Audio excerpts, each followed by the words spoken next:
Chapter 3 The Ring Goes South. Later that day, the hobbits held a meeting of their own in Bilbo's room. Merry and Pippin were indignant when they had heard that Sam had crept into the council and had been chosen as Frodo's companion. "It's most unfair," said Pippin. "Instead of throwing him out and clapping him in irons, Elrond goes and rewards him for his cheek." "Rewards?" said Frodo. "I can't imagine a more severe punishment. You are not thinking what you are saying. Condemned to go on this hopeless journey. A reward? Yesterday I dreamed that my task was done, and I could rest here. A while longer. Perhaps for good." "I don't wonder," said Merry, "and I wish you could. But we are envying Sam, not you. If you have to go, then it will be a punishment for any of us to be left behind, even in Rivendell. We have come a long way with you, and you've been through some stiff times. We want to go on." "That's what I meant," said Pippin. "We hobbits ought to stick together, and we will. I shall go unless they chain me up. There must be someone with intelligence in the party." "Then you certainly were not to be chosen, Peregrine Took," said Gandalf, looking in through the window, which was near the ground. "But you are all worrying yourselves unnecessarily. Nothing is decided yet." "Nothing decided!" cried Pippin. "Then what were you all doing? You'd have shut up for hours." "Talking," said Bilbo. "There was a deal of talking, and everyone had an eye-opener, even old Gandalf. I think Legolas's bit of news about Gollum caught even him on the hop, though he passed it off." "You are wrong," said Gandalf. "You are inattentive. I already heard of it from Gwaihir. If you want to know, the only real eye-openers, as you put it, were you and Frodo, and I was the only one that was not surprised." "Well, anyway," said Bilbo, nothing was decided beyond choosing poor Frodo and Sam. I was afraid all the time that it might come to that, if I was let off. But if you ask me, Elrond will send out a fair number when the reports come in. Have they started yet, Gandalf?" "Yes," said the wizard. "Some of the scouts have been sent out already. More will go tomorrow. Elrond is sending elves, and they'll get in touch with the rangers, and maybe with Thranduil's folk in Mirkwood. And Aragorn is gone with Elrond's sons. We shall have to scour the lands all around for many long leagues before any move is made. So cheer up, Frodo. You'll probably make quite a long stay here." "Ah," said Sam gloomily. "We'll just wait long enough for winter to come." "That can't be helped," said Bilbo. "It's your fault, partly, Frodo, my lad, insisting on waiting for my birthday. A funny way of running it, I can't help thinking. Not the day I should have chosen for letting the S&Bs into the back end. But there it is. You can't wait now till spring, and you can't go till the reports come back. When winter first begins to bite and stones crack in the frosty night, when pools are black and trees are bare, 'tis evil in the wild to fare. But that, I'm afraid, will be just your luck." "I am afraid it will," said Gandalf. "We can't start until we have found out about the riders." "I thought they were all destroyed in the flood," said Merry. "You cannot destroy ring-wraiths like that," said Gandalf. "The power of their master is in them, and they stand tall or fall by him. We hope that they are unhorsed and unmasked, and so made for a while less dangerous, but we must find out for certain. In the meantime, you should try and forget your troubles, Frodo. I do not know if I can do anything to help you, but I will whisper this in your ears. Someone said that intelligence would be needed in the party. He was right. I think I shall come with you." So great was Frodo's delight at this announcement that Gandalf left the window-sill where he had been sitting and took off his hat and bowed. "I only said that I shall come. Do not count on anything yet. In this matter, Elrond will have much to say, and your friend the Strider. Which reminds me, I want to see Elrond. I must be off." "How long do you think I shall have here?" said Frodo to Bilbo when Gandalf had gone. "Oh, I don't know. I can't count days in Rivendell," said Bilbo. "But quite long, I should think. We can have many a good talk. What about helping me with my book, and making a start on the next? Have we thought of an ending?" "Yes, several, and all are dark and unpleasant," said Frodo. "Oh, that won't do," said Bilbo. "Books ought to have good endings.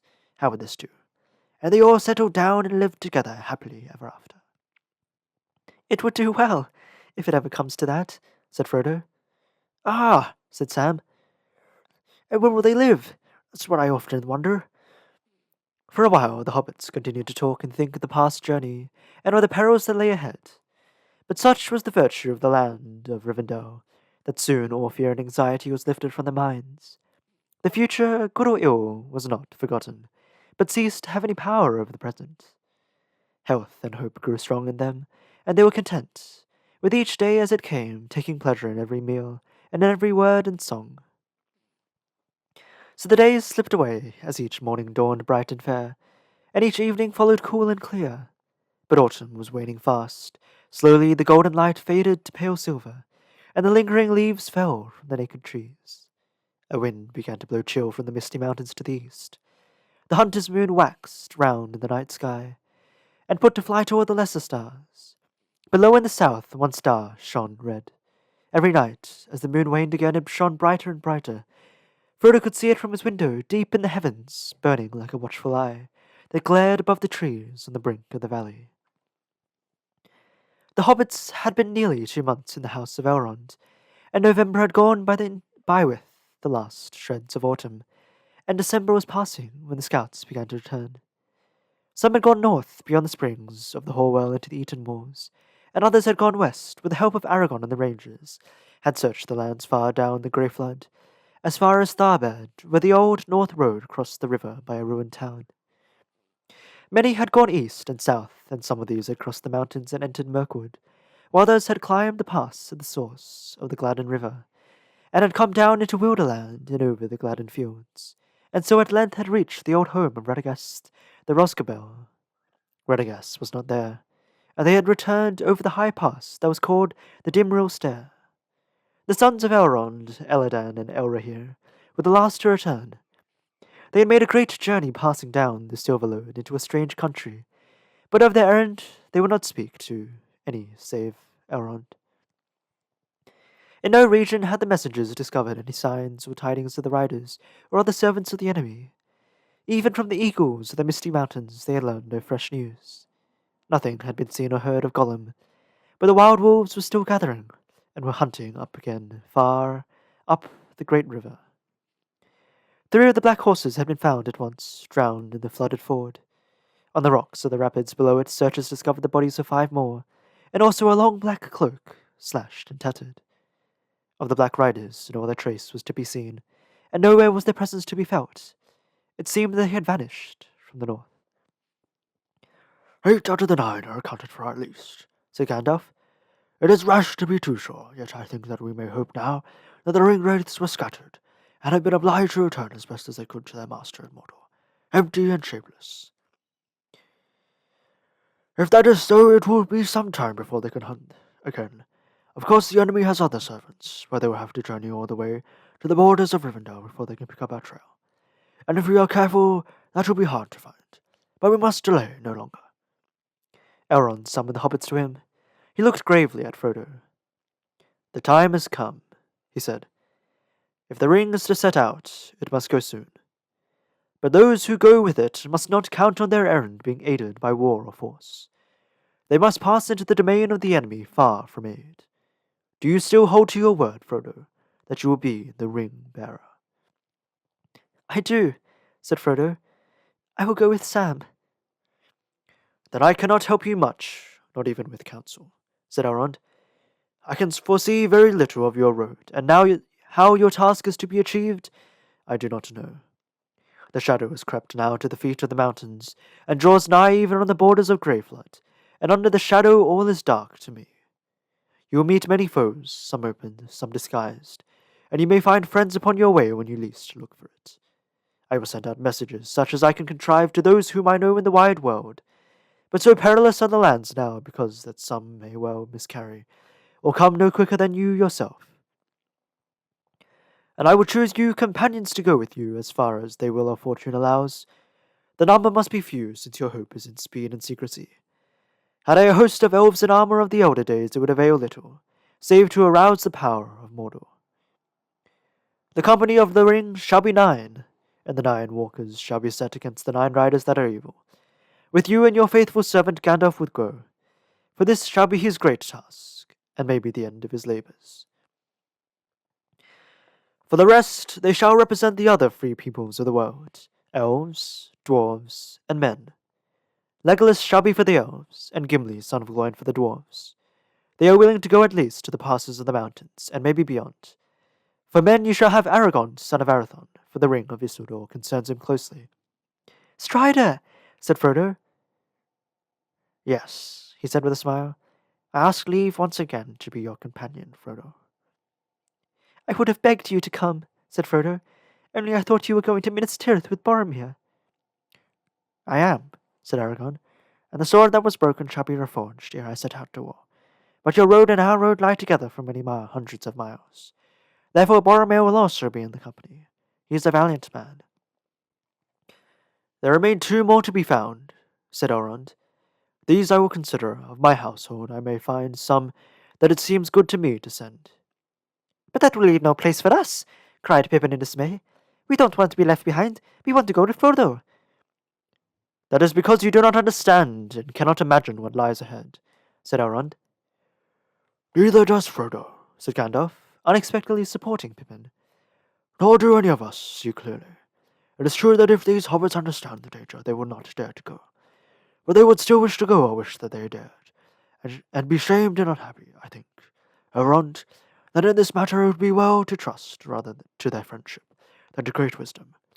Even if you choose for us an elf lord such as Glorfindel, he could not storm the Dark Tower nor open the road to the fire by the power that is in him. You speak gravely, said Elrond, but I am in doubt. The Shire, I forebode, is not free now from peril, and these 2 I thought to send back there as messengers, to do what they could, according to the fashion of their country, to warn the people of their danger. In any case, I judge that the younger of these 2, Peregrine Took, should remain. My heart is against his going. Then, Master Elrond, you'd have to lock me in prison or send me home tied in a sack, said Pippin, for otherwise I shall follow the company. Let it be so, then. You shall go, said Elrond, and he sighed. Now the tale of 9 is finished. In 7 days the company must depart. The sword of Elendil was forged anew by elven smiths, and on its blade was a device of 7 stars, set between the crescent moon and the rayed sun, and about them was written many runes, for Aragorn, son of Arathorn, was going to war upon the marches of Mordor. Very bright was that sword when it was made whole again. The light of the sun shone readily on it, and the light of the moon shone cold, and its edge was hard and keen. And Aragorn gave it a new name, and called it Andúril, Flame of the West. Aragorn and Gandalf walked together, or sat speaking of their road and the perils that they would meet. And they pondered the storied and figured maps and books of lore that were in the house of Elrond. Sometimes Frodo was with them, but he was content to lean on their guidance, and he spent as much time as he could with Bilbo. In those last days the hobbits sat together in the evening in the hall of fire, and there, among many tales they heard told in the fall, the lay of Beren and Luthien and the winning of the great jewel. But in the day, while Merry and Pippin were out and about, Frodo and Sam were to be found with Bilbo in a small room. Then Bilbo would read passages from his book, which seemed still very incomplete, or scraps of his verses, or take notes of Frodo's adventures. On the morning of the last day, Frodo was alone with Bilbo, and the old hobbit pulled out from under his bed a wooden box. He lifted the lid and fumbled inside. Here is your sword, he said. But it was broken, you know. I took it to keep it safe, but I've forgotten to ask if the smiths could mend it. No time now, so I thought perhaps you would care to have this, don't you know? He took from the box a small sword in an old, shabby leathern scabbard. When he drew it, and its polished and well-tended blade glittered, suddenly cold and bright. This is Sting, he said, and thrust it with a little effort deep into a wooden beam. Take it, if you like. I shan't want it again, I expect. Frodo accepted it gratefully. Also, there is this, said Bilbo, bringing out a parcel which seemed to be rather heavy for its size. He unwound several folds of old cloth and held up a small shirt of mail. It was close woven of many rings, as supple almost as linen, cold as ice and harder than steel. It shone like moonlight silver and was studded with white gems. With it was a belt of pearl and crystal. It's a pretty thing, isn't it? Said Bilbo, moving it in the light. And useful. It is my dwarf mail that Thorin gave me. I got it back from Michel Delving before I started, and packed it with my luggage. I brought all the mementos of my journey away with me except the ring. But I did not expect to use this, and I don't need it now except to look at sometimes. You hardly feel any weight when you put it on. I should look well. I don't think I should look right in it, said Frodo. Just what I said myself, said Bilbo. But never mind what about looks. You can wear it under your outer clothes. Come on, you must share this secret with me. Don't tell anyone else. But I should feel happy if I knew you were wearing it. I would fancy it would stop even the knives of the Black Riders, he ended in a low voice. Very well, I would take it, said Frodo. Bilbo put it on him and fastened Sting upon the glittering belt. And then Frodo put over the top his old weather-stained breeches, tunic, and jacket. Just a plain hobbit you look, said Bilbo. But there is more about you now than appears on the surface. Good luck to you. He turned away and looked out the window, trying to hum a tune. I cannot thank you as I should, Bilbo, for this, and for all our past kindnesses, said Frodo. Don't try, said the old hobbit, turning round and slapping him on the back. Ow! He cried. You are too hard now to slap. But there you are. Hobbits must stick together, and especially Bagginses. All I ask in return is, take as much care of yourself as you can, and bring back all the news you can, and any old songs and tales you can come by. I'll do my best to finish my book before you return. I should like to write the second book if I am spared. He broke off and turned to the old window again, singing softly. I sit beside the fire and think of all that I have seen, of meadow flowers and butterflies in summers that have been, of yellow flowers and gossamer in autumns that were. With morning mists and silver sun and wind upon my hair, I sit beside the fire and think of how the world will be when winter comes without a spring that I shall ever see. But still there are so many things that I have never seen. In every wood in every spring there is a different green. I sit beside the fire and think of people long ago, and people will see a world that I shall never know. But all the while I sit and think of times that were before, I listen for returning feet and voices at the door. It was a cold, grey day near the end of December. The east wind was streaming through the bare branches of the trees, and seething in the dark pines in the hills. Ragged clouds were hurried overhead, dark and low. As the cheerless shadows of the early evening began to fall, the company made ready to set out. They were to start at dusk, for Elrond counseled them to journey under cover of night as often as they could, until they were far from Rivendell. You should fear the many eyes of the servants of Sauron, he said. I do not doubt that news of the discomfiture of the riders has already reached him, and he will be filled with wrath. Soon now his spies on foot and wing will be abroad in the northern lands. Each of the sky, even the sky above, you must beware as you go on your way. The company took little gear of war, for their hope was in secrecy, not in battle. Aragorn had Anduril, but no other weapon, and he went forth clad only in rusty green and brown, as a ranger of the wilderness. Boromir had a long sword in fashion like Anduril, but less lineage, and he bore also a shield and his war horn. Loud and clear it sounds in the valleys of the hills, he said, and then let all the foes of Gondor flee. Putting it to his lips, he blew a blast, and the echoes leapt from rock to rock, and all that heard that voice in Rivendell sprang to their feet. Slow would you be to wind that horn again, Boromir, said Elrond, until you stand once more on the borders of your land, and dire need is on you. Maybe, said Boromir, but always I have let my horn cry at setting forth, and though thereafter we may walk in the shadows, I will not go forth as a thief in the night. Gimli, the dwarf alone, wore openly a short shirt of steel rings, for dwarves make light of burdens, and in his belt was a broad-bladed axe. Legolas had a bow and a quiver, and at his belt a long white knife. The younger hobbits wore the sword they had taken from the barrow, but Frodo took only Sting, and his mail coat, as Bilbo wished, remained hidden. Gandalf bore his staff, but at Gertrude's side was the elven sword Glamdring, the mate of Orcrist, that lay upon the breast of Thorin under the lonely mountain. All were well furnished by Elrond with thick, warm clothes, and they had jackets and cloaks lined with fur. Spare food and clothes and blankets and other needs were laden on a pony, none other than the poor beast that he had brought from Bree. The stay in Rivendell had worked a great wonder of change on him. He was glossy and seemed to have a vigor of youth.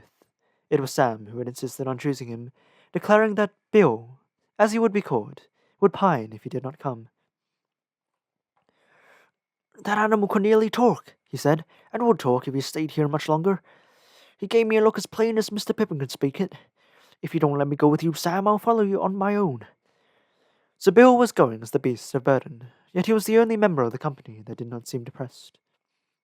The farewells had been said at the great hall by the fire, and they were only waiting now for Gandalf, who had not yet come out to the house. A gleam of firelight came from the open doors, and soft lights were glowing in many windows. Bilbo, huddled in a cloak, stood silent on the doorstep beside Frodo. Aragorn sat with his head bowed to his knees. Only Elrond knew fully what this hour meant to him. The others could be seen as grey shapes in the darkness. Sam was standing by the pony, sucking his teeth and staring moodily into the gloom where the river roared stonily below. His desire for adventure was at its lowest ebb. Bill, my lad, he said, you oughtn't to have took up with us. You could have stayed here and at the best hay till the new grass comes. Bill swished his hair and said nothing. Sam eased the pack on his shoulders and went over anxiously in his mind all the things that he had stowed in it, wondering if he had forgotten anything.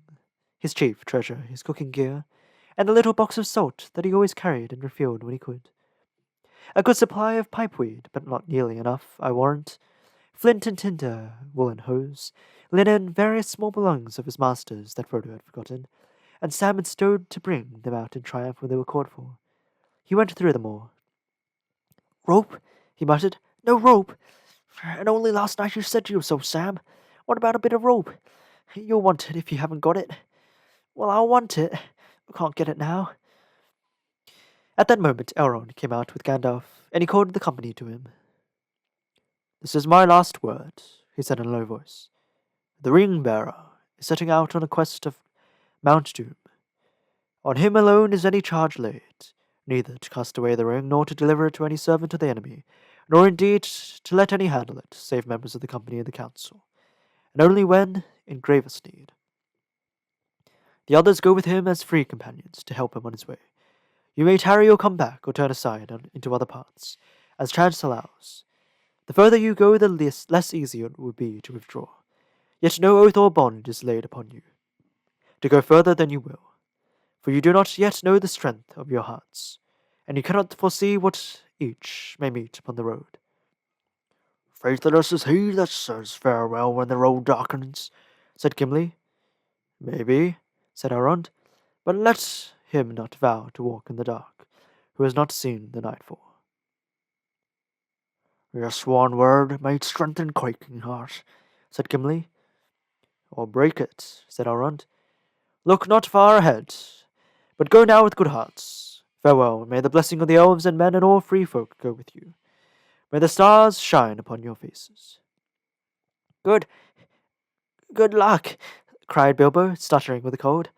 "I don't suppose you will be able to keep a diary, Frodo, my lad, but I shall expect a full account when you get back. And don't be too long. Farewell." Many others of Elrond's house stood in the shadows and watched them go, bidding them farewell with soft voices. There was no laughter, and no song or music. At last they turned away and faded silently into the dusk.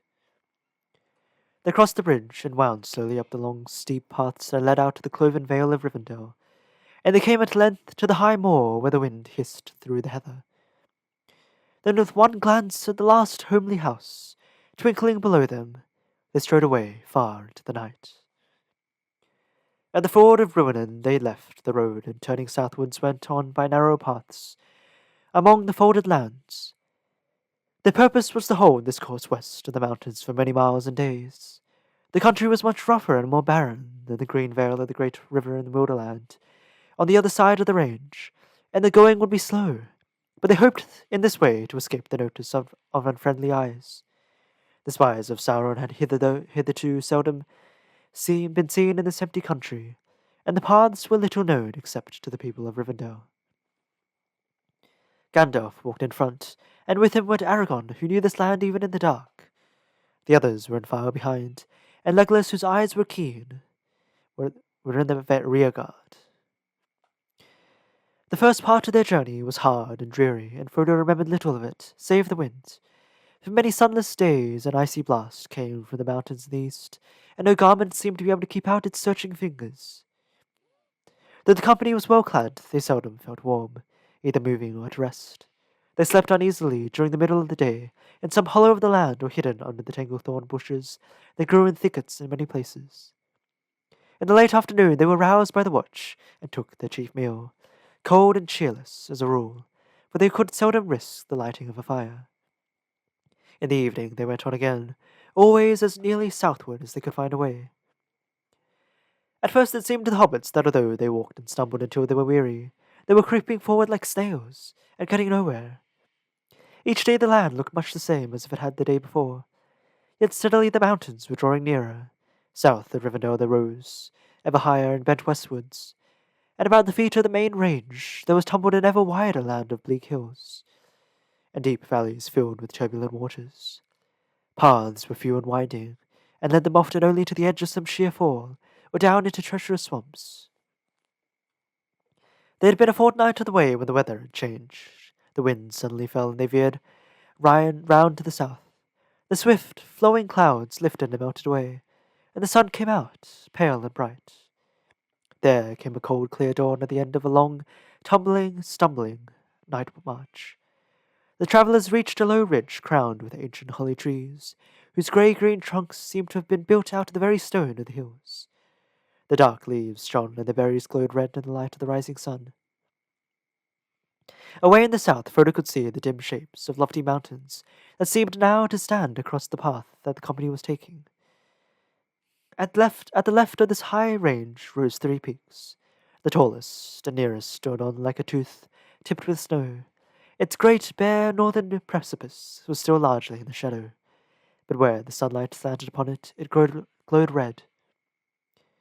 Gandalf stood at Frodo's side and looked out under his hand. "We have done well," he said.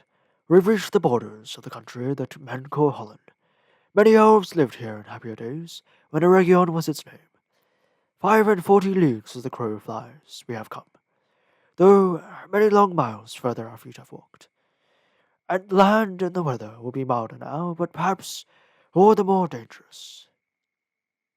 "Dangerous or not, a real sunrise is mighty welcome," said Frodo, throwing back his hood and letting the morning light fall on his face. "But the mountains are ahead of us," said Pippin.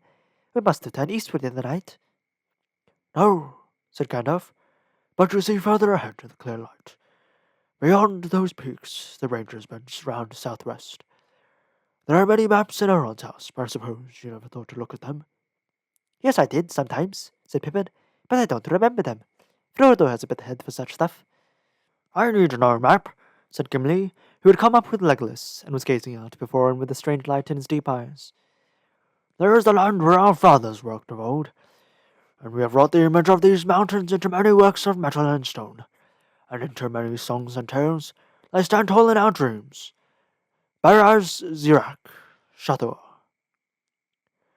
Only once before have I seen them from afar in waking life, but I know them and their names, for under them lies Khazad-dûm, the Dwaro dwarf, that is now called the Blackfit Moria in the Elvish tongue.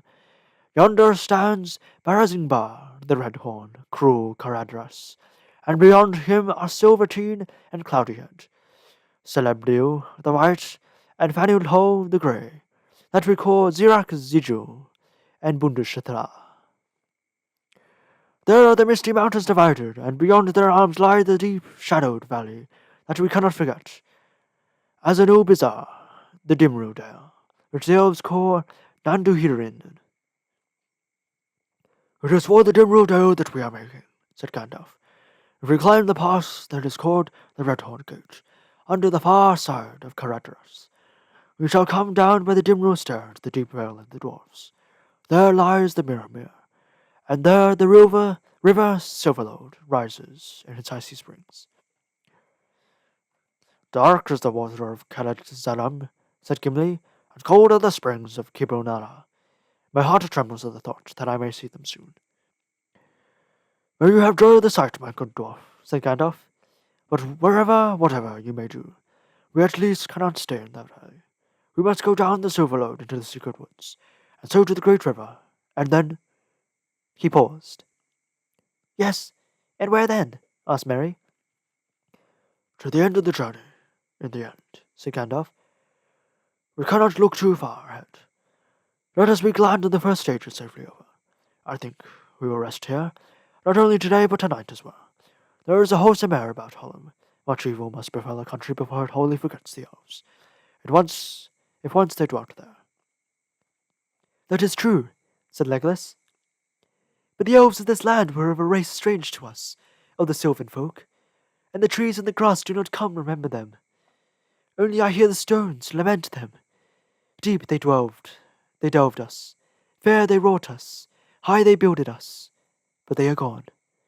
They are gone. They sought the havens long ago. That morning they lit a fire in the deep hollow shrouded by great bushes of holly, and their supper breakfast was merrier than it had been since they set out. They did not hurry to bed afterwards, for they expected to have all the night to sleep in, and they did not mean to go on again until the evening of the next day. Only Aragorn was silent and restless. After a while he left the company and wandered on to the ridge. There he stood in the shadow of a tree, looking out southwards and westwards, with his head poised as if he were listening. Then he returned to the brink of the dell, and looked down at the others laughing and talking. What is the matter, Strider? Merry called up. What are you looking for? Do you miss the east wind? No, indeed, he answered. But I miss something. I have been in the country of Holland in many seasons. No folk dwell here, now, but many other creatures live here at times, especially birds. Yet now all things but you are silent. I can feel it. There is no sound for miles about us, and your voices seem to make the ground echo. I do not understand it. Gandalf looked up with sudden interest. But what do you guess is the reason? He asked. Is there more than surprise at seeing 4 hobbits, not to mention the rest of us, where people are so seldom seen or heard? I hope that is it, answered Aragorn, but I have a sense of watchfulness and of fear that I have never felt here before. Then we must be more careful, said Gandalf. If you bring a ranger with you, it is well to pay attention to him, especially if the ranger is Aragorn. We must start talking aloud, rest quietly, and set the watch. It was Sam's turn that day to take the first watch, but Aragorn joined him. The others fell asleep, then the silence grew until even Sam felt it. The breathing of the sleepers could be heard plainly. The swish of the pony's tail and the occasional movement of his feet became loud noises. Sam could hear his own joints creaking if he stirred. Dead silence was about him, and over all hung a clear blue sky. As the sun rode up from the east, away in the south, a dark patch appeared, and grew and drove north like flying smoke in the wind. What is that, Strider? It don't look like a cloud, said Sam in a whisper to Aragorn. He made no answer. He was gazing intently at the sky. But before long Sam could see for himself what was approaching. Flocks of birds, flying at great speed, were wheeling and circling and traversing all the land, as if they were searching for something, and they were steadily drawing nearer. Lie flat and still, hissed Aragorn, pulling Sam down into a shade of a holly bush. For a whole regiment of birds had broken away suddenly from the main host and came flying low, straight towards the ridge. Sam thought they were kind of a crow, of large size.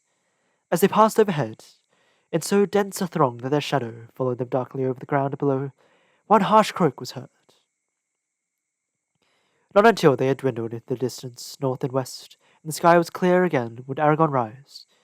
Then he sprang up and went, and wakened Gandalf. Regiments of black crows are flying over all the land between mountains and the Grey Flood, he said, and they have passed over Holland. They are not natives here. They are Cremine out of Fangorn or Dunland. I do not know what they are about. Possibly there is some trouble away south from which they are fleeing, but I think they are spying out the land. I have also glimpsed many hawks flying high in the sky. I think we ought to move again this evening. Holland is no longer wholesome for us. It is being watched. And in that case, so is the Redhorn Gate, said Gandalf. And how we could get over that without being seen, I cannot imagine.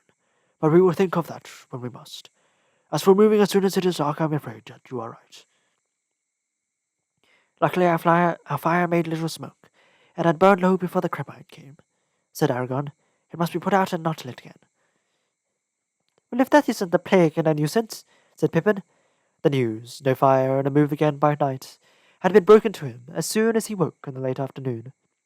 It all because of a pack of crows. I looked forward to a real good meal tonight, something hot. Well, you could go on looking for it, said Gandalf.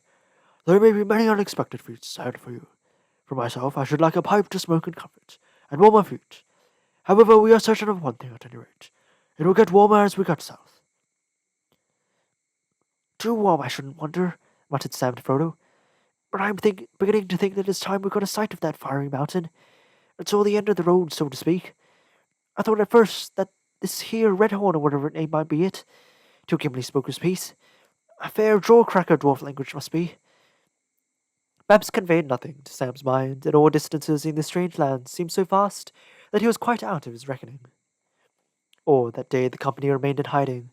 The dark birds passed over now and again, but as the westering sun grew red, they disappeared southward. At dusk the company set out, and turning now half east, they steered their course towards Caradas, which half away still glowed, faintly red, in the last light of the vanishing sun. One by one, white stars sprang forth as the sky faded. Guided by Aragorn, they struck a good path. It looked to Frodo like the remains of an ancient road that had once been broad and well planned from Holland to the mountain pass. The moon, now at the full, rose over the mountains, and cast a pale light in which the shadows of stones were black. Many of them looked to have been worked by hands, though now they lay tumbled and ruinous in a bleak, barren land. It was the first cold hour before the stir of dawn, and the moon was low. Frodo looked up at the sky. Suddenly he felt, or saw a shadow pass over the high stars, as if for a moment they faded and flashed out again. He shivered. "Did you see anything pass over?" he whispered to Gandalf, who was just ahead. No, but I felt it, whatever it was, he answered. It may be nothing but a wisp of thin cloud. It was moving fast then, muttered Aragorn, and not with the wind. Nothing further happened that night. The next morning dawned even brighter than before, but the air was chill again. Already the wind was turning back towards the east. For 2 more nights they marched on, climbing steadily, but ever more slowly as their road wound up into the hills, and the mountains towered up nearer and nearer. On the 3rd morning, Caradas rose before them, a mighty peak, tipped with snow like silver, but with sheer naked sides, dull red as if stained with blood. There was a black look in the sky, and the sun was wan. The wind had gone now round to the northeast. Gandalf snuffed the air and looked back. Winter deepens behind us, he said quietly to Aragorn. The heights away north are whiter than they were behind. Snow is lying far down their shoulders. Tonight we shall be on our way high up towards the Redhorn Gate. We may well be seen by watchers on that narrow path, and waylaid by some evil. But the weather may prove a more deadly enemy than any. What do you think of your course now, Aragorn? Frodo overheard those words, and understood that as Gandalf and Aragorn were continuing some debate that had begun long ago. He listened anxiously. I think no good of our course from beginning to end, as you know well, Gandalf, answered Aragorn, and perils known and unknown will grow as we go on. But we must go on, and it is no good our delaying the passage of the mountains. Further south there are no passes, till one comes to the Gap of Rohan. I do not trust that way since your news of Saruman. Who knows what side now the marshals of the Horse Lords serve? Who knows indeed, said Gandalf. But there is another way, and not by the pass of Caradas. The dark and secret way that we have spoken of. But let us not speak of it again. Not now. Say nothing to the others, I beg. Not until it is plain that there is no other way. We must decide before we go further, answered Gandalf. Then let us weigh the matter in our minds, while the others rest and sleep, said Aragorn. In the late afternoon, while the others were finishing their breakfast, Gandalf and Aragorn went aside together and stood looking at Caradas. Its sides were now dark and sullen, and its head were in grey cloud. Frodo watched them, wondering which way the debate would go. When they returned to the company, Gandalf spoke, and then he knew that it had been decided to face the weather in the high pass. He was relieved. He could not guess what was the other dark and secret way, but the very mention of it seemed to fill Aragorn with dismay, and Frodo was glad that it had been abandoned. From signs that we have seen lately, said Gandalf, I fear that the Red Horn Gate may be watched, and also I have doubts of the weather that is coming from up behind. Snow may come. We must go with all the speed that we can. Even so, it will take us more than 2 marches before we reach the top of the pass. Dark will come early this evening. We must leave as soon as we can get ready. I will add a word of advice, if I may, said Boromir. I was born under the shadow of the White Mountains. I know something of the journeys to the high places. We shall meet bitter cold, if no worse, before we come down to the other side. It will not help us to keep so secret that we are frozen to death. When we leave here, where there are still a few trees and bushes, each of us should carry a faggot of wood, as large as he can bear. And Bill could take a bit more, country lad, said Sam. The pony looked at him mournfully. Very well, said Gandalf. But we must not use the wood, not unless it is a choice between fire and death. The company set out again with good speed at first, but soon their way became steep and difficult. The twisting and climbing road had in many places almost disappeared, and was blocked with many fallen stones. The night grew deadly dark under great clouds. A bitter wind swirled among the rocks. By midnight they had climbed to the knees of the great mountains. The narrow path now wound under a sheer wall of cliffs to the left, above which the grim flanks of Caradas towered up invisible in the gloom. On the right was a gulf of darkness, where the land fell suddenly into a deep ravine. Laboriously they climbed a sharp slope and halted for a moment at the top. Frodo felt a soft touch to his face. He put out his arm and saw the dim white flakes of snow settling on his sleeve. They went on, but before long the snow was falling fast, filling all the air and swirling into Frodo's eyes. The dark bent shapes of Gandalf and Aragorn only a pace or two ahead could hardly be seen. I don't like this at all, panted Sam just behind. Snow's all right on a fine morning, but I like to be in bed while it's falling. I wish this lot would go on off to Hobbiton. Folk might welcome it there. Except on the high moors of the North Farthing, a heavy fall was rare in the Shire, and was regarded as a pleasant event and a chance for fun. No living hobbit save Bilbo could remember the fell winter of 1311, when the White Wolves invaded the Shire over the frozen Brandywine. Gandalf halted. Snow was thick on his hood and shoulders. It was already ankle-deep about his boots. This is what I feared, he said. What do you say now, Aragorn? That I feared too, Aragorn answered, but less than other things. I knew the risk of snow, though it seldom falls so heavily so far south. Save high up in the mountains, but we are not high yet. We are still far down where the paths are usually open all the winter. I wonder if this is a contrivance of the enemy, said Boromir. They say in my land that he can govern the storms of the mountains and the shadows that stand upon the borders of Mordor. He has strange powers and many allies. His arm has grown long indeed, said Gimli, if he can draw snow down from the north to trouble us here 300 leagues away. His arm has grown long, said Gandalf. While they were halted, the wind died down and the snow slackened until it almost ceased. They trampled on again, but they had not gone more than a furlong, when the snow returned with a fresh fury. The wind whistled and the snow became a blinding blizzard, so even Boromir found it hard to keep going. The hobbits, bent nearly double, toiled along behind the taller folk, but it was plain that they could not go further if the snow continued.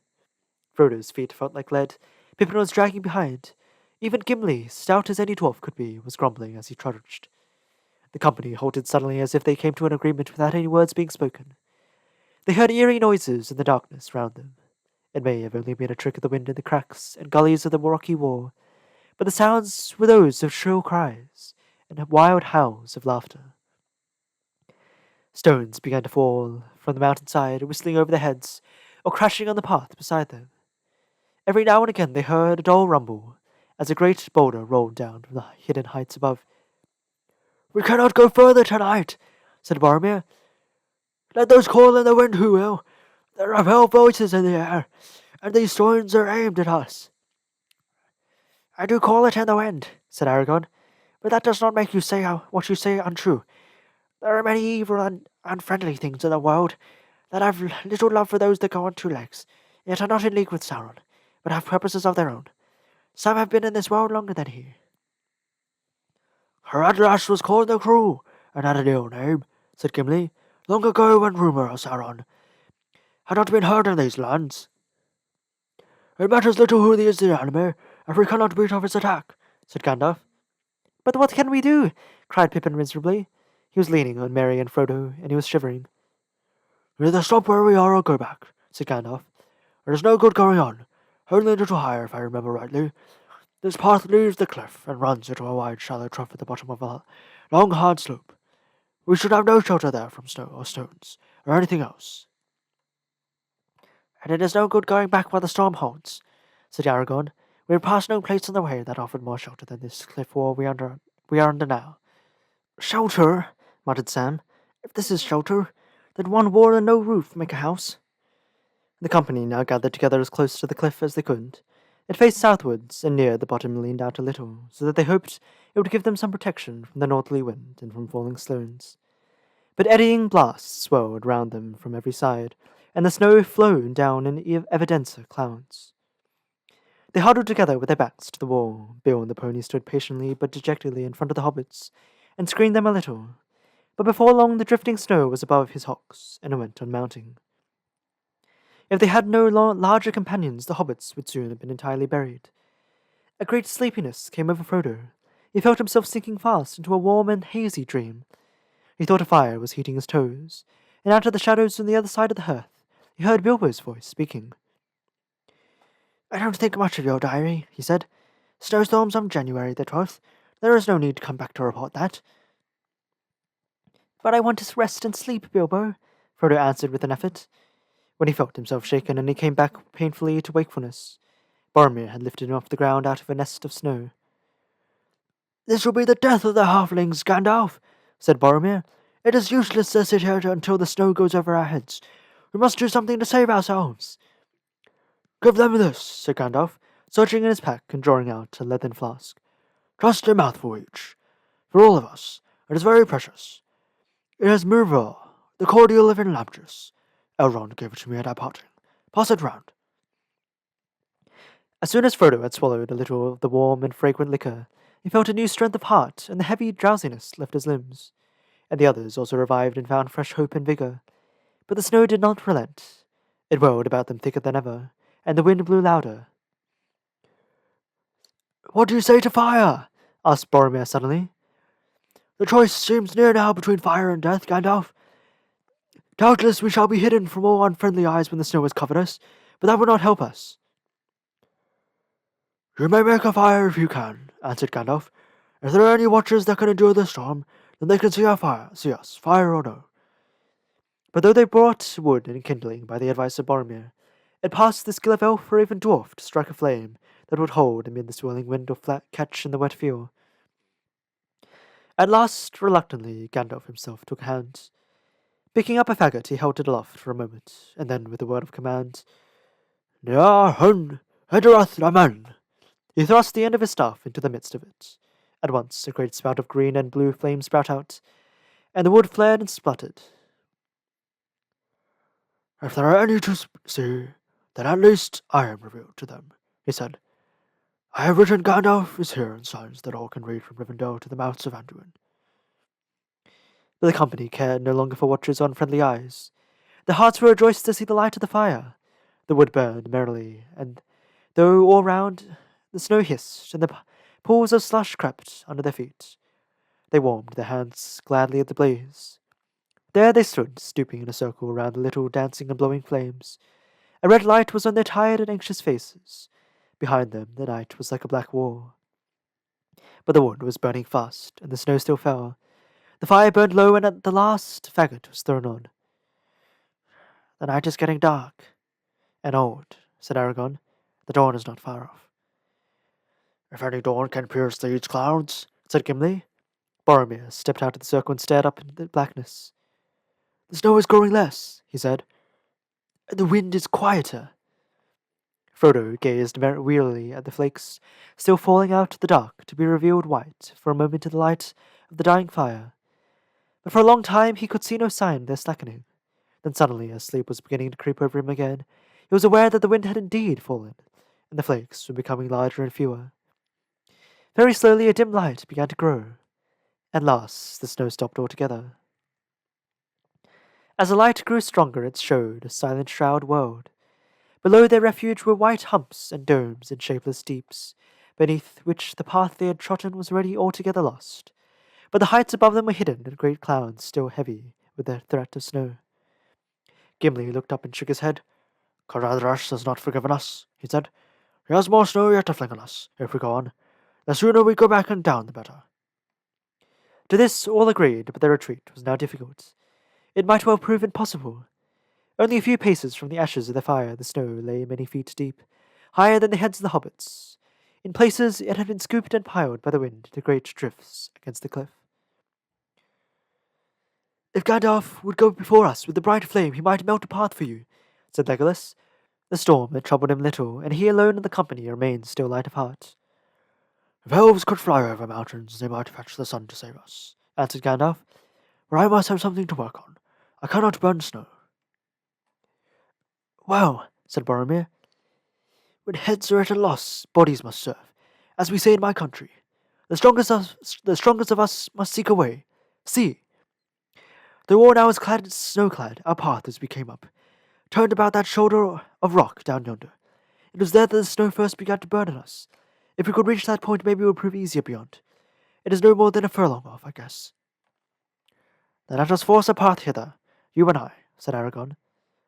Aragorn was the tallest of the company, but Boromir, little less in height, was broader and heavier in build. He led the way, and Aragorn followed him. Slowly they moved off, and were soon toiling heavily. In places the snow was breast high, and often Boromir seemed to be swimming, or burrowing his great arms rather than walking. Legolas watched them for a while with a smile upon his lips, and then he turned to the others. The strongest must seek a way, say you. But I say, let a ploughman plough, but choose an otter for swimming, and for running light over grass and leaf or over snow, an elf. With that he sprang forward, nimbly, and then Frodo noticed, as if for the first time, though he had long known it, that the elf had no boots, but wore only light shoes, as he always did, and his feet made little imprint in the snow. Farewell, he said to Gandalf. I go to find the sun. Then swift as a runner over firm sand he shot away, and quickly overtaking the toiling men with a wave of his hand, he passed them and sped into the distance, and vanished round the rocky turn. The others waited, huddled together, watching until Boromir and Aragorn dwindled into black specks in the whiteness. At length they too passed from sight. The time dragged on. The clouds lowered, and now a few flakes of snow came curling down again. An hour maybe went by, though it seemed far longer, when at last they saw Legolas coming back. At the same time Boromir and Aragorn reappeared round the bend, far behind him, and came labouring up the slope. Whoa! Cried Legolas as he ran up. I have not brought the sun. She is walking in the blue fields at the south, and a little wreath of snow on this red horn hillock troubles her not at all. But I have brought her back a gleam of good hope for those who are doomed to go on feet. There is the greatest wind drift of all beyond the turn, and there our strong men were almost buried. They despaired until I returned and told them that the drift was little wider than a wall, and on the other side the snow suddenly grows less, while further down it is no more than a white coverlet to cool the hobbit's toes. It is as I said, growled Gimli. It is no ordinary storm. It is the ill will of Caradhras. He does not love elves and dwarves, and that drift was laid to cut off our escape. But happily our Caradhras has forgotten that you have men with you, said Boromir, who came up at that moment, and doughty men too. If I might say it, though lesser men with spades might have served you better, still we have thrust a lane through the drift, and for that all here may be grateful, who cannot run as light as elves. But how are we to get down there, even if you have cut through the drift? Said Pippin, voicing the thoughts of all the hobbits. Have hope, said Boromir. I am weary, but I still have some strength left, and Aragorn too. We will bear the little folk, and others no doubt will make a shift to tread the path behind us. Come, Master Peregrine, I will begin with you. He lifted up the hobbit. Cling to my back, I shall need my arms, he said, and strode forward. Aragorn with Merry came behind. Pippin marvelled at his strength, seeing the passage that he already forced with no other tool than his great limbs. Even now, burdened as he was widening the track for those who followed, thrusting the snow aside as he went. They came at length to the great drift. It was flung across the mountain path like a sheer and sudden wall, and its crest, sharp as if shaped with knives, reared up, more than twice the height of Boromir. But through the middle a passage had been beaten, rising and falling like a bridge. On the far side, Merry and Pippin were set down, and there they waited with Legolas for the rest of the company to arrive. After a while, Boromir returned, carrying Sam. Behind the narrow but now well-trodden track came Gandalf, leading Bill and Gimli perched among the baggage. Last came Aragorn, carrying Frodo. They passed through the lane, but hardly had Frodo touched the ground when a great, deep rumble had there rolled down a fall of stones and slithering snow. The spray of it half blinded the company as they crouched against the cliff, and the air cleared again. They saw that the path was blocked behind them. "Enough, enough!" cried Gimli. "We are departing as quickly as we may." And indeed, with that last stroke, the malice of the mountains seemed to be expended, as if Caradhras was satisfied that the invaders had been beaten off, and would not dare to return. The threat of snow lifted, the clouds began to break, and the light grew broader. As Legolas had reported, they found that the snow became steadily more shallow as they went down, so that even the hobbits could trudge along. Soon they all stood once more on the flat shelf at the head of the steep slope, where they had first felt the flakes of snow the night before. The morning was now far advanced. From the high place they looked back westward over the low lands. Far away in the tumble of the country that lay at the foot of the mountain was the dell from which they had started to climb the pass. Frodo's legs ached. He was chilled to the bone and hungry, and his head was dizzy as he thought of the long and painful march downhill. Black specks swam before his eyes. He rubbed them, but the black specks remained. In the distance below him, but still high above the lower foothills, dark dots were circling in the air. "The birds again," said Aragorn, pointing down. "That cannot be helped now," said Gandalf. "Whether they are good or evil, or have nothing to do with us at all, we must go down at once. Not even on the knees of Caradhras would we wait for another nightfall." A cold wind flowed down behind them as they turned their backs on the Red-Horn Gate and stumbled wearily down the slope. Caradhras had defeated them.